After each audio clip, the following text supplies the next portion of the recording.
नमस्कार। आज मु बनवाक जाऊँगी अटा पास्ता। अटा पास्ता आम प्रथम गोटे अटा गुड़ा नवा ताकू रुटी भाव रुटी तैयारी करदे सेटा जेकोसी गोटे डबार कभर साहाय्य आम ताकू प्रेस करवा। तो आपण मनकर यदि कटर भी अच्छे आपण से भी काटिपारे।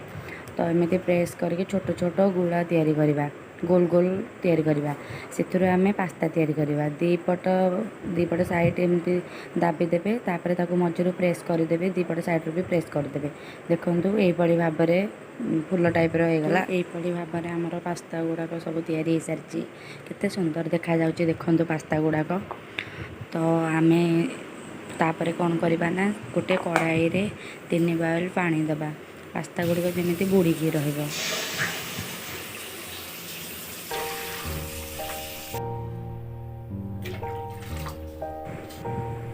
तापर से आम कि लुण पकाइबा एवं किसी ऑयल पकाइबा।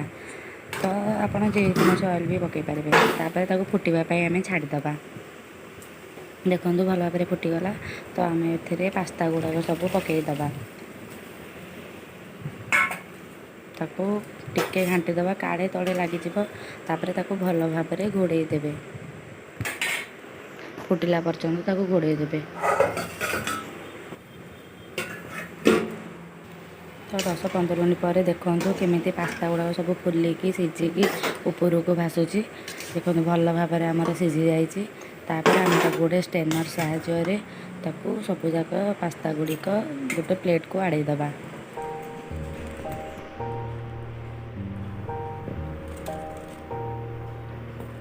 तैयारी करने आम कि रसुण कटा कंचा लंका पियाज चुन चुन पियाज कटा टमाटो कटा कैप्सिकम काटी और गाजर तो ताको सब चुन चुन मसला ये मु स्वाद अनुसार लुण हाफ स्पून लंका गुंड हाफ स्पून हलदी गुंड हाफ स्पून जीरा गुंड चिकेन मसला हाफ स्पून और धनिया गुंड हाफ स्पून नहीं तो गोटे मैगी मसला नहीं से सॉक्स सोया सॉक्स तो मुझे सब मिसईदेवी सोया सॉक्स 1 स्पून ताको टमाटो सॉक्स भल भाव मिसई चिली सॉक्स नाला आपने चाहिए चिली सॉक्स पकई पारे तेणु मुझे पकई ना। तो भल भाव देखो मिक्स हो गला।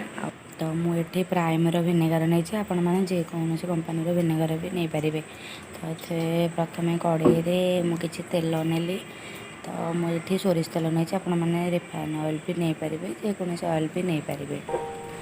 तो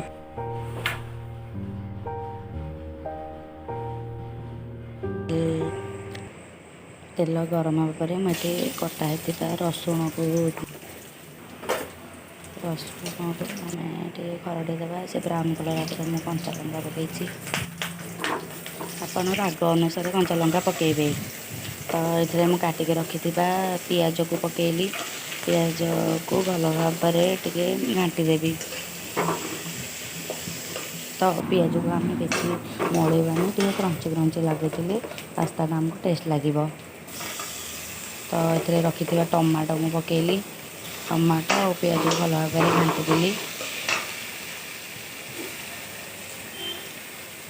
तो तापर रखी गाजर कैप्सिकम को मुझे पकईदेली तो ताकू आम भल भाव मिक्स करदे। तो आम ताकू मीडियम फ्लेम एमती घाटिवा। तो देखु मुझे रखी मसला गुड़ी को सब पकईदेवी। तो मसला गुड़िक भल भाव घाटीदेली।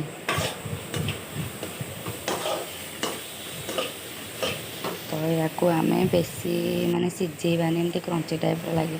तो मुझे भिनेगार 1 स्पून देली तापर आम रखी सॉक्स को ये पकईकी भल भाव घाटीदबा।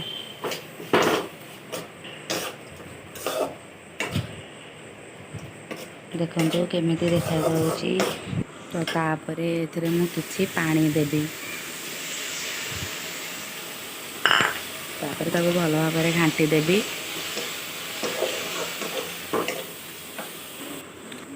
तापर ताको 2-3 मिनट मुझे घोड़े देली। तापर ये किसी ब्लैक पेपर पकईदेली। तो ब्लैक पेपर पकेवा द्वारा टेस्टा बहुत भल लगे। तो तापर ताको एमती घांटी देले देखो केते सुंदर देखा जाउची। तापरे एथिरे आमे रखिथिबा पास्ता गुडी को पकेइकी भल भाबरे मिक्स कर दबा। देखंतु भल भाबरे मु मिक्स कर देली।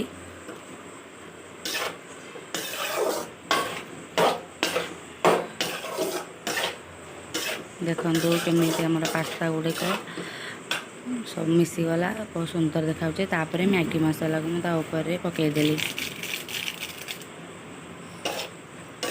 भल भाव घाटी देवी। देखो केते सुंदर देखा जाउची। टेस्ट भी बहुत बढ़िया। देखो केते सुंदर देखा।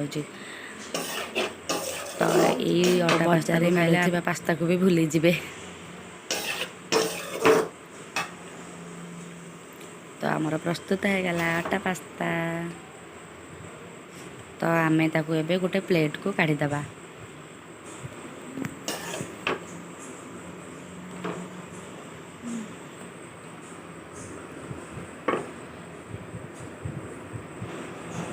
तो आम अटा पास्ता रेडी हो गला।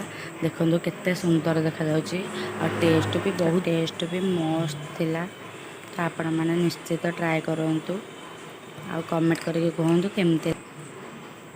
केमती लगुच। तो यहाँ पिला मानकु निश्चित तैयारी करके दिंतु। ब्रेकफास्ट भी दिंतु, इवनिंग टाइम रे भी दिंतु, टिफिन